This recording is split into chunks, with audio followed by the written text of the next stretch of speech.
नमस्कार दोस्तों, the Manoj Gupta show में आपका स्वागत है। मैं हूं आपका दोस्त मनोज गुप्ता।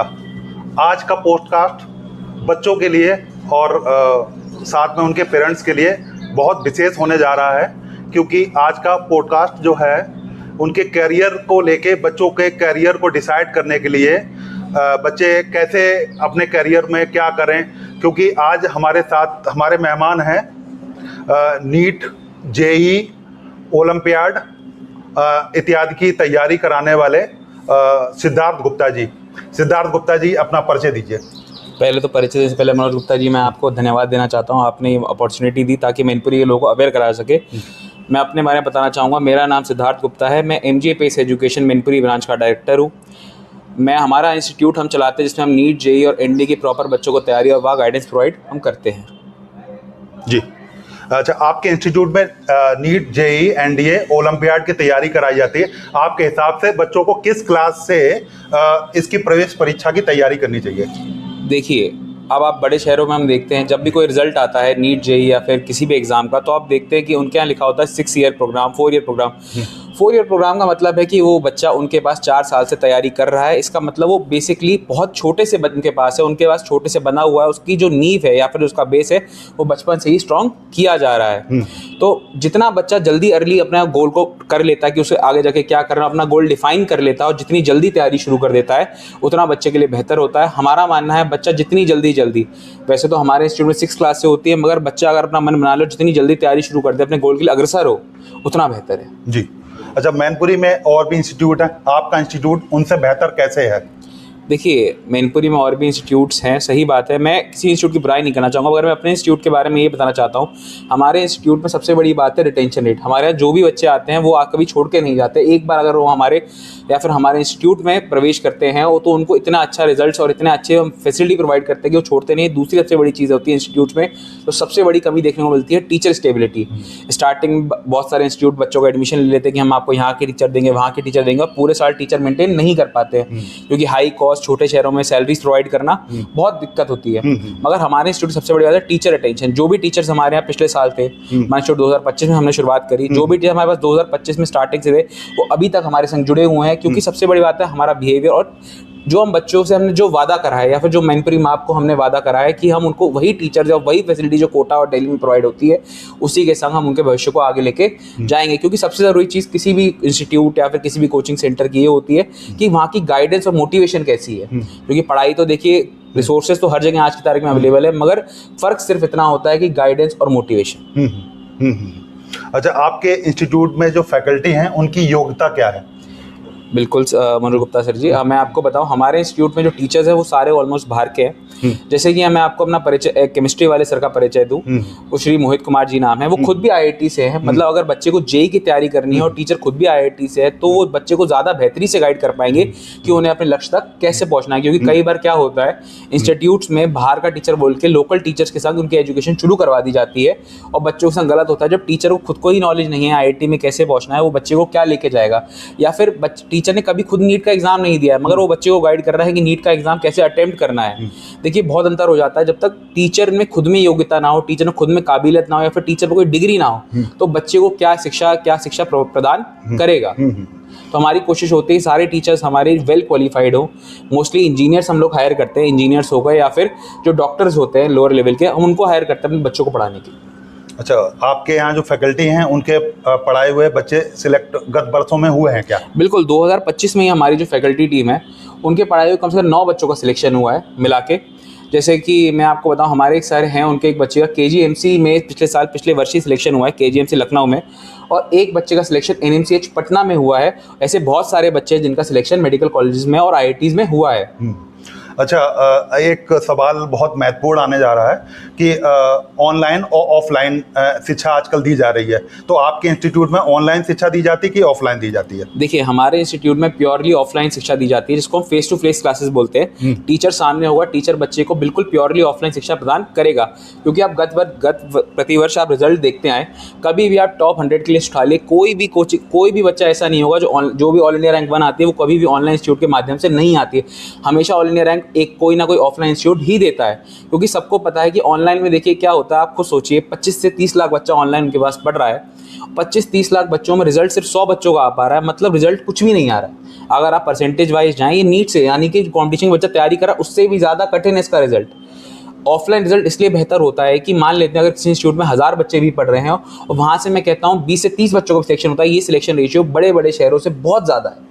क्योंकि आप ये देखिए ऑनलाइन एजुकेशन में ना तो टीचर बच्चे को जानता है ना बच्चा टीचर को जानता है, मगर ऑफलाइन में टीचर को भी मालूम है कि बच्चे में क्या कमी है और बच्चा कहाँ मेहनत कर सकता है, वो उसको गाइडेंस और मोटिवेशन प्रॉपर्ली प्रोवाइड कर सकता है। ऑनलाइन एजुकेशन में कोई माध्यम ही नहीं है, क्योंकि सामने वीडियो चल रहा है, बच्चे को क्या मालूम है टीचर से क्या पूछना है, टीचर को लिख भी दिया। अब सही बात है, यहाँ पे सामने जो टीचर है ऑनलाइन पढ़ा रहा है उसकी भी कोई गलती नहीं है। 50 लाख बच्चे वो एक बार में पढ़ा रहा है, वो कितने बच्चों पे ध्यान दे पाएगा। तो मेरा मानना और सभी पेरेंट्स का पुरानी जो ज़माने की सोच थी कि टीचर सामने होना चाहिए, ऑफलाइन एजुकेशन होनी चाहिए, तो मेरी नज़र से भी ऑफलाइन एजुकेशन ही बेस्ट होती है। तो आपके अनुसार जो है ऑफलाइन ज़्यादा बेहतर है ऑनलाइन से? ठीक है, बहुत बढ़िया। अच्छा, आप क्या मतलब जो है अच्छी रैंक लाने के लिए तो जैसे प्रेशर बनाते हैं और प्रेशर बना के बच्चे डिप्रेशन में चले जाते हैं, तो आपके यहाँ अगर नहीं होता है ऐसा तो क्या है तरीका पढ़ाने का? फिर हम लोग बच्चों पे प्रेशर नहीं बजाते, हम बच्चों को मोटिवेट करते हैं, उन्हें गाइड करते हैं कि कैसे कैसे स्टेप बाय स्टेप अपने फ्यूचर लक्ष्य पे पहुंचना है। अगर बच्चे में हम प्रेशर बनाएंगे, हो सकता है बच्चा एक दिन प्रेशर में सुन ले, बट बच्चा फिर धीमे धीमे डिप्रेशन के रास्ते पे चला जाता है। यही दिक्कत होती है बड़े शहरों में, क्योंकि बच्चे पे टीचर का भी ध्यान ही नहीं देते, बच्चे पे प्रेशर बनाते रहते, निरंतर प्रेशर बनता रहता है, और बच्चे का जो रिजल्ट अच्छा भी होता है वो भी धीमे धीमे होकर खराब होता रहता है जी। तो बच्चे को हम प्रॉपरली मोटिवेशन और गाइडेंस के संग लेके चलते हैं ताकि वो अपने गोल्स को अचीव कर सके प्रॉपरली, प्रेशर नहीं बनाते जी। अच्छा, एक बहुत महत्वपूर्ण सवाल आने जा रहा है जो बहुत कम लोग जानते होंगे। क्या 90% जो CBSE या ICSE के बोर्ड में जिन बच्चों के नंबर आते हैं उन्हीं को मेडिकल और इंजीनियरिंग में जाना चाहिए, या लोअर लेवल के बच्चों को भी जाना चाहिए जिनकी परसेंटेज कम आती है? नहीं, ये देखिए बहुत बड़ा मिसकंसेप्शन है। जिन बच्चों के 90% आते हैं उन्हीं को जाना चाहिए। हाँ, आपने ऐसी बहुत सारी कहानियां सुनी होंगी जिसमें ये आता है कि बच्चे के मार्क्स नहीं आया, उसने IIT JEE या फिर ऑल इंडिया नीट में रैंक 1 लेके आया। क्योंकि देखिए ये सारी चीज़ें होती है बच्चे की मेहनत, बच्चे की काबिलियत और बच्चे का कॉन्सेप्ट। एक बच्चा जो हो सकता है उसने जीवन में मेहनत ना करी, अगर वो अपने जीवन के सिर्फ 2 साल भी लगकर दे दे और अपने एक एक कॉन्सेप्ट को क्लियर करे और एक एक गाइडेंस प्रॉपर ले टीचर की, जो टीचर उसे कह रहा टीचर की एक एक बात को माने और अपने टीचर के कहे हुए एक एक क्वेश्चन, एक एक DPP ढंग से डेली निरंतर प्रयास करता रहे, जिस बच्चे कम मार्क्स भी आ रहे हैं वो भी सिलेक्शन आपको देके जाएगा। क्योंकि अक्सर आपने देखा होगा कि जब बच्चे होते हैं, बहुत से बच्चे जो एवरेज होते हैं वो भी UPSC ऑल इंडिया रैंक 1 या फिर JEE में मेन रैंक 1 दे जाते हैं। इसका मतलब है कि वो बच्चा मेहनती है, बस उसको गाइडेंस या फिर मोटिवेट उसे प्रॉपरली नहीं करा गया, उसको रास्ता ही नहीं दिखाया गया। बच्चे को जब तक आप रास्ता नहीं दिखाएंगे बच्चा कैसे अपना स्कोर कर पाएगा? बिल्कुल ठीक। जब बच्चे को प्रॉपरली रास्ता दिखाना चाहिए तभी बच्चा ला सकता है। जरूरी नहीं है बच्चे के 90 आए, 60 आए, 70 आए, बच्चे की अपनी मेहनत और टीचर की गाइडेंस दोनों का एक हो जाए तो रिजल्ट तो निरंतर आना ही आना है। तो मार्क्स वाला जो है ये बहुत बड़ा मिथ है और इसको ही तोड़ने की हम मैनपुरी जैसे शहर में कोशिश कर रहे हैं। बहुत बढ़िया। अच्छा, कोटा में बच्चे सुसाइड करते हैं, इसका क्या कारण है? कोटा में बच्चे सुसाइड करते हैं क्योंकि सबसे बड़ा कारण जो कोटा दिल्ली से आजकल बड़े शहरों का हो गया है, क्योंकि आइसोलेशन सबसे बड़ी बात है। एक तो बच्चा क्या अपने माँ बाप से आइसोलेट हो जाता है और छोटा ही रहता है, बच्चा छोटा रहता है, एक तो बाहर की दुनिया से कट ऑफ हो जाता है। अब क्या होता है कि जब बच्चा घर पे होता है तो बच्चे के आसपास दोस्त होते हैं, माँ बाप होते हैं उसका दुख दर्द सुनने के लिए, खुशी में। बट कोटा में बच्चा आइसोलेट हो गया, बच्चे को ये नहीं पता बगल वाला कौन है, बच्चा टीचर से बात नहीं कर पा रहा, बच्चा इस प्रेशर में पड़ा हुआ है कि माँ बाप क्या सोचेंगे, दुनिया क्या सोचेगी, मैं कोटा आया हूँ मेहनत करने, और बच्चे को कोई गाइडेंस भी नहीं मिलती है। बच्चा धीमे धीमे आइसोलेशन और डिप्रेशन का शिकार होते होते सुसाइड जैसे गलत कदम उठा लेते हैं। इसीलिए हम कोशिश करते हैं कि हम छोटे शहरों में ही एजुकेशन प्रोवाइड, ताकि बच्चा फ्रेंडली और पेरेंट्स के एनवायरनमेंट में, पेरेंट्स की गाइडेंस और टीचर्स की गाइडेंस में रह के इन सारी बीमारियां, डिप्रेशन जैसी बीमारियों का शिकार ना बने। क्योंकि डिप्रेशन देखिए एक बच्चे के लिए या फिर एक कहूँ कम उम्र के जो बच्चे होते हैं 15 से 20 साल के लिए, ये बीमारी तो उनके लिए होनी ही नहीं चाहिए। बच्चों, इस उम्र के बच्चों को तो खुश होना चाहिए, कॉन्फिडेंस होना चाहिए कि नहीं हम कर सकते हैं, हम करके दिखाएंगे। अच्छा, एक सवाल ये आ रहा है कि क्या मैनपुरी जैसे छोटे शहर में रह के सिलेक्शन संभव है? बिल्कुल, मैनपुरी छोटे शहर में रह के बिल्कुल सिलेक्शन संभव है। क्योंकि देखिए आजकल क्या है कि जो रिसोर्सेज हैं ऑनलाइन ऑफलाइन हर जगह अवेलेबल है, मगर सबसे बड़ी जो कमी है वो गाइडेंस की है। बच्चे को रास्ता नहीं पता, स्टेप्स नहीं मालूम। आजकल बच्चे करते क्या है, मान लेते हैं, मैं आपको एग्जांपल दूं किसी भी सब्जेक्ट का, बच्चे क्या करेंगे, फिजिक्स हो गई, केमिस्ट्री हो गई, उनको रटने की कोशिश करेंगे, कॉन्सेप्ट पे बच्चे कभी जा ही नहीं रहे हैं। अब क्या है कि उन्होंने ऑनलाइन कुछ देख लिया, ऑफलाइन कुछ देख लिया, बच्चों ने मिक्स कर दिया, मगर बच्चे को प्रॉपर्ली कभी गाइडेंस मिल ही नहीं पाई। तो बच्चा छोटे शहर में जो होता है वो तैयारी नहीं कर पाते। जो मिथ है वो सबसे बड़ा इसीलिए है क्योंकि बच्चे को रिसोर्सेज तो मिल गई बट बच्चे को रिसोर्सेज यूज करने का तरीका नहीं सिखाया गया। जैसे हम कहते हैं ना कि बंदूक तो आ गई है मगर उसमें गोली ही नहीं है, बच्चा चलाएगा क्या, फिर बच्चा उसका इस्तेमाल कैसे करेगा। जब तक हम बच्चे को गाइड नहीं करेंगे, बच्चे को समझाएंगे नहीं कि बेटा ये DPP है, डेली सॉल्व करनी है, या फिर ये रिसोर्स है, इसको डेली ऐसे ऐसे धीमे धीमे करके यूज करना है, या ये लेक्चर है ऐसे नोट्स बनेंगे, तुम्हें ऐसे ऐसे अपनी प्रिपरेशन करनी है, अपने 2 साल या 1 साल में जितना तुम्हारा लक्ष्य है उसको कैसे उसके करीब जाना है।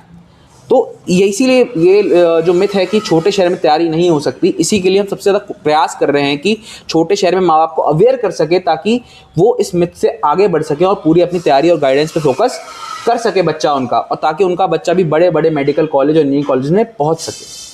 आपके यहाँ जैसे बच्चे पढ़ाई से थोड़ा सा जी चुराते हैं या कुछ करते हैं तो काउंसलर की व्यवस्था है क्या? बिल्कुल बिल्कुल, हमारे यहाँ बिल्कुल काउंसलर हर वक्त मौजूद रहते हैं। बच्चा अगर कभी अपनी कोई परेशानी कहना चाहता है या फिर कुछ कहना चाहता है वो हमारे काउंसलर से कांटेक्ट करे, और इवन हमने उसके लिए एक फैसिलिटी बनाई है। वैसे क्या होता है कि बहुत बार इंस्टीट्यूट्स या फिर कॉलेज ग्रुप्स बनाते हैं, व्हाट्सएप ग्रुप्स बनाते हैं कि उसमें कहते हैं कि बच्चों को कोई समस्या और डाल दो, मगर हमने एक ऐसा ग्रुप बनाया जिसको कि हम बोलते हैं कि उसको हम वीकली ग्रुप बोलते हैं, मगर उसमें हम कहते हैं आपको बच्चे को जो डालना है बच्चा उसमें डाले, अपने बच्चे को कुछ भी अगर बात दिल की रखनी है उसमें रखे। कोई टीचर उसे जज नहीं करेगा, कोई उसे हम जज नहीं करेंगे, ना कोई दूसरा बच्चा जज करेगा। अगर बच्चे को वाकई में समस्या है या बच्चे को कुछ एक्स्ट्रा क्लास लेनी है, बच्चे को लग रहा है मुझे टॉपिक समझ नहीं आया फिर टीचर के लिए कुछ बोलना है, तो बच्चा उसमें खुले दिल से बोल सकता है। उसके लिए हमने फीडबैक फॉर्म्स की व्यवस्था करी है कि बच्चा जब चाहे फीडबैक ले, और काउंसलर्स की खासकर व्यवस्था इसलिए करी है, मान लेते हैं अगर बच्चे को अभी दिक्कत आ रही है, उसके मन में परेशानी है, तो उसके हमने उनके स्पेशली काउंसलर्स के नंबर भी दे रखे हैं। अगर मान लेते हैं वो घर पे हैं और उन्हें काउंसलर कॉन्टैक्ट करना है तो अपना 24/7 काउंसलर से कॉन्टैक्ट भी कर सकते हैं। क्योंकि क्या होता है कि भले ही छोटा शहर हो, अगर बच्चे के मन में दिक्कत है, वो टीचर को नहीं बोल पा रहा है, तो वो किसको बोलेगा? वो हमें बोलेगा या काउंसलर को बोलेगा। वो टीचर को बोलने में हिचकिचा रहा है, तो हमने उनके लिए काउंसलिंग व्यवस्था इसीलिए करी है ताकि अगर बच्चे के मन में हो अपने गोल या फिर अपने एम को लेकर ज़रा सी भी झिझक हो, तो हमने बच्चों के लिए काउंसलिंग की सुविधा बिल्कुल रखी है। और दूसरी बात, जो बच्चे हमारा नहीं भी पढ़ते हैं, हमने उनके लिए भी प्रॉपरली फ्री काउंसलिंग की सुविधा रखी है। बच्चा अपना आए, अपनी समस्या रखें, अगर हम उसकी समस्या का समाधान कर सकते हैं तो बिल्कुल करने की कोशिश करते हैं हमारे काउंसलर। जी जी। अच्छा, मैथ है, फिजिक्स है, बायो है, केमिस्ट्री है, इतने मुश्किल सब्जेक्ट हैं, उनको किस तरह से पढ़ाते हैं आप? देखिए, जो फिजिक्स होता है वो कॉन्सेप्ट प्लस प्रैक्टिस होता है, सेम एज मैथ्स। देखिए, मैथ्स में भी यही है कि अगर बच्चा कॉन्सेप्ट जानता है और जितनी वो प्रैक्टिस कर सकता है क्वेश्चन की, उतना बेहतर है। ऐसे ही केमिस्ट्री में बच्चे को कॉन्सेप्ट और केमिकल रिएक्शंस, थोड़ी सी लर्निंग और थोड़ा सा कॉन्सेप्ट प्रैक्टिस, बच्चे का केमिस्ट्री में भी बहुत अच्छा रिजल्ट आ सकता है। और बायो मोस्टली बच्चे क्या करते हैं, 90% बच्चे जो बायो लेते हैं वो रटने की कोशिश करते हैं। वो कहते हैं कि जितना मैं बायो रट सकूँ रट लूँ। मेडिकल लाइन में आप आधे से ज़्यादा बच्चों से पूछ लीजिए, वो यही कहते हैं हमने भाई साहब रट लिए, बायो रट लिए। बायो रटने का सब्जेक्ट ही नहीं। अगर बायो को आप कहानी की तरह समझेंगे तो बिल्कुल ईजिली आप कर जाएंगे। अगर bio, because bio is an absolute truth, ऐसा चेंज नहीं हो सकती। बायो हो सकता है फिजिक्स में क्वेश्चन चेंज हो जाए, केमिस्ट्री में हो सकता है रिएक्शन दूसरी आ जाए, मगर बायो में कुछ चेंज नहीं हो सकता। अगर मेंडल, जो कि बहुत फेमस थे, जिनको फादर ऑफ जेनेटिक्स बोला जाता है, अगर उन्होंने 7 लॉज दिए थे, उन्होंने पाइसम सटाइवम के ऊपर उन्होंने अपना पूरा एक्सपेरिमेंट करा था, पी प्लांट के ऊपर उन्होंने 7 कैरेक्टरिस्टिक्स बताए थे, तो वो चेंज नहीं हो सकते, वो वही रहेंगे, वो बिल्कुल अलग नहीं हो सकते। अगर आइंस्टाइन ने 3 लॉज दिए तो वो बिल्कुल वही रहेंगे। तो इसीलिए हम कहते हैं जो बायो सब्जेक्ट होता है उसमें आप जितना समझ सकते हो, जितना आप मतलब जितना कॉन्सेप्चुअली आप उसको वो समराइज कर सकते हो, उतना बेटर है।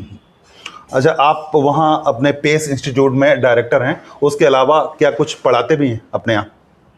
नहीं, मैं एक्चुअली बिल्कुल नहीं पढ़ाता हूँ। मैंने मोस्टली बच्चों को गाइडेंस प्रोवाइड जरूर करता हूँ। जैसे कभी कभी बच्चे आते हैं, because I myself was a NEET aspirant, तो बच्चे मुझसे गाइडेंस लेने जरूर आते हैं कि भैया नीट में हमें और क्या कर सकते हैं, भैया और कैसे कैसे हम प्रिपेयर कर सकते हैं। मैं बच्चों को बिल्कुल गाइड करता हूँ। और रीज़न क्या है, बच्चों को क्लासेस, क्योंकि अगर बच्चों को अगर मैं ही उनका टीचर बन के ऐसे क्लासेस दूंगा तो बच्चों और मुझ में कोई डिफरेंस नहीं होगा।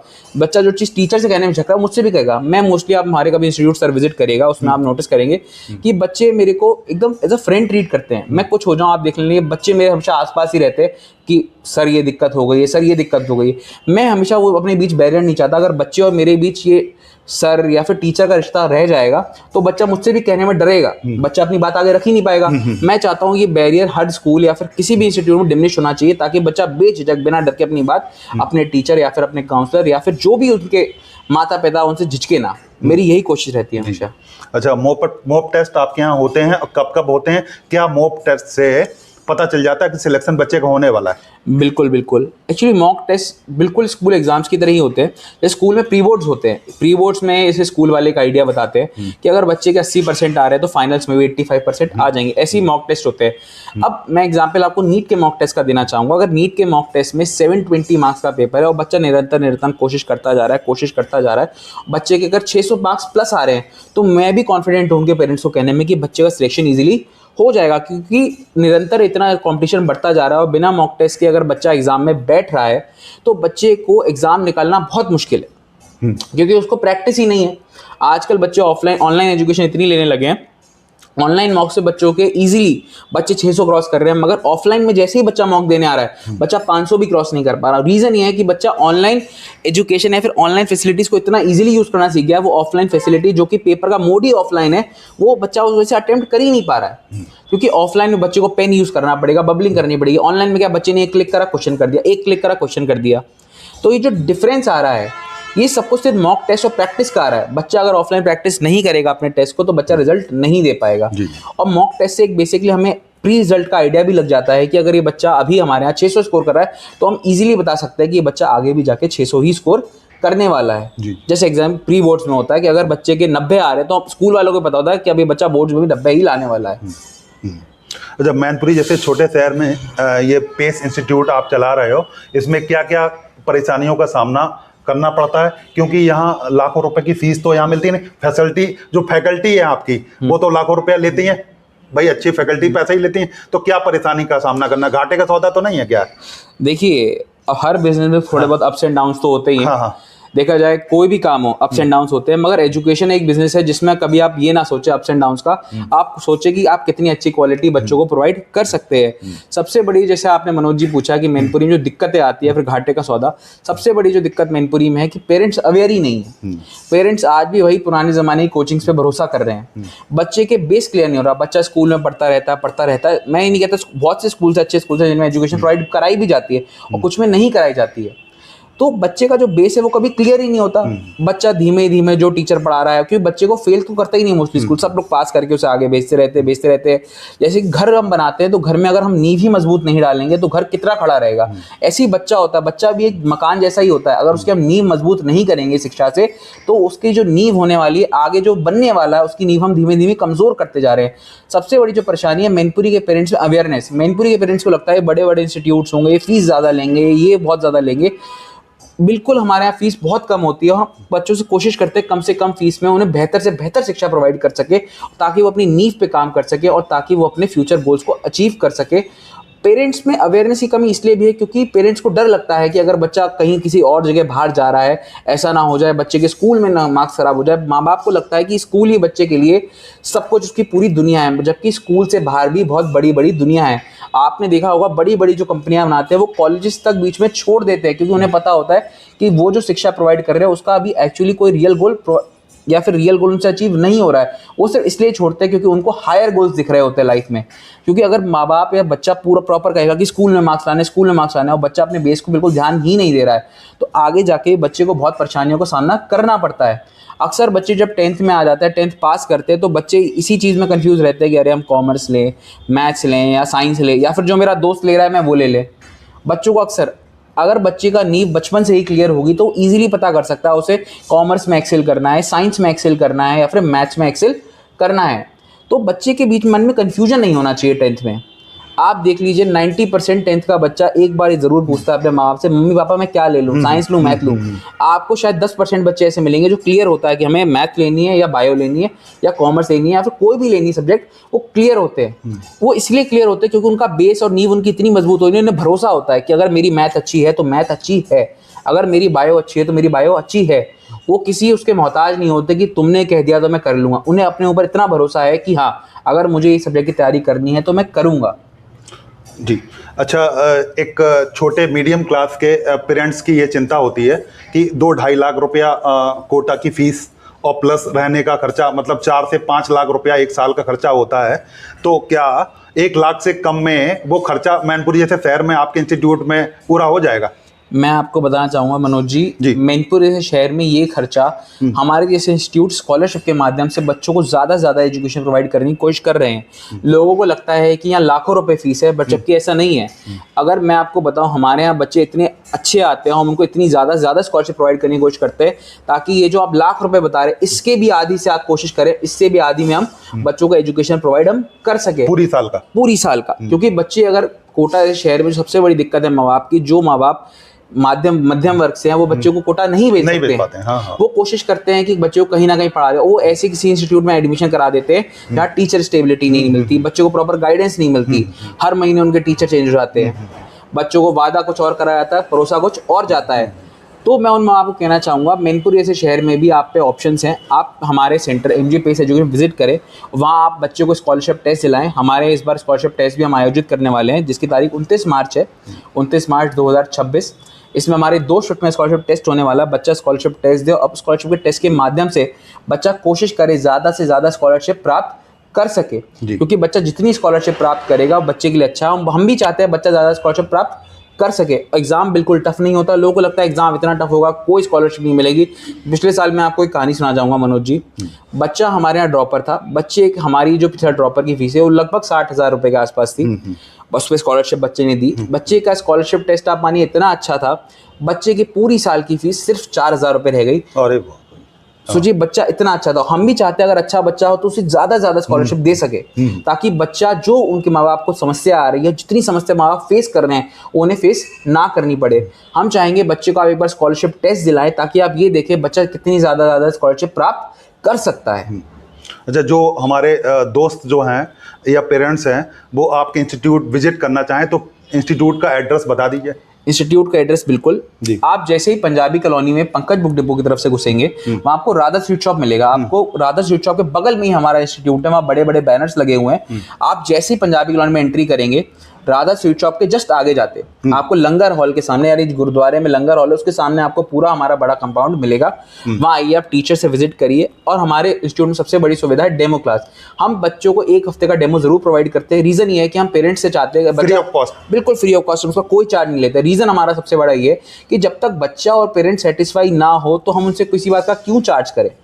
भाई बच्चा सेटिस्फाई होना चाहिए, पेरेंट सेटिस्फाई होना चाहिए। जब वो दोनों लोग सेटिस्फाई हो जाए तब हम कहते हैं बच्चा कोई आगे अपना फैसला बनाए कि बच्चों को टीचर्स कैसे लगे। अगर मैं बच्चों को बिना डेमो, मैं बच्चों को बोल दूं चलिए 1 दिन का आप डेमो ले लीजिए, बहुत से इंस्टीट्यूट से ही करते हैं, 1-2 दिन का डेमो कराते हैं और कहते हैं आप रजिस्ट्रेशन करा लीजिए। 2 दिन तक तो टीचर भी इतना बेसिक पढ़ाता है कि बच्चे को भी समझ में आने लगता है कि कितना बेसिक पढ़ाया जा रहा है मुझे।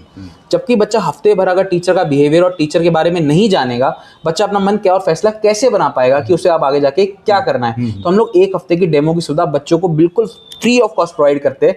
उसके बाद अपना डेमो ले बच्चा, उससे पहले एक स्कॉलरशिप टेस्ट दे, और उनके माँ बाप को अगर आगे कंटिन्यू करना है तो बिल्कुल आगे कंटिन्यू करे जी। इससे क्या है, बच्चे और माँ बाप के मन में भी कोई और दूसरा प्रश्न नहीं रह जाता है। अब भविष्य में आपकी क्या योजनाएं हैं? भविष्य में हमारी योजनाएं हैं कि मैनपुरी से निरंतर हम रिजल्ट दें, मैनपुरी से छोटे शहरों से भी बच्चे डॉक्टर और इंजीनियर बने, बड़े बड़े IITs में जाएं, NITs में जाएं, मेडिकल कॉलेजेस में जाएं।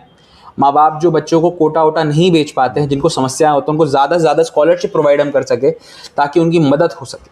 जी, आप हमारे स्टूडियो में आए, हमारे दर्शकों के सारे सवालों का जवाब दिया, आपका बहुत बहुत धन्यवाद। दोस्तों, आज का प्रोडकास्ट आपके लिए बहुत ज़्यादा महत्वपूर्ण इसलिए रहा कि सिद्धार्थ जी ने बच्चों के भविष्य को, उनके कैरियर को डिसाइड करने में आपने ये अगर पॉडकास्ट देखेंगे तो उसमें बहुत मदद मिलेगी। और इसके अलावा भी आपके कोई सवाल हैं तो आप हमारे कमेंट बॉक्स में जाके सवाल पूछें, हम दोबारा इनको बुलाने की कोशिश करें। आप सभी का बहुत बहुत धन्यवाद।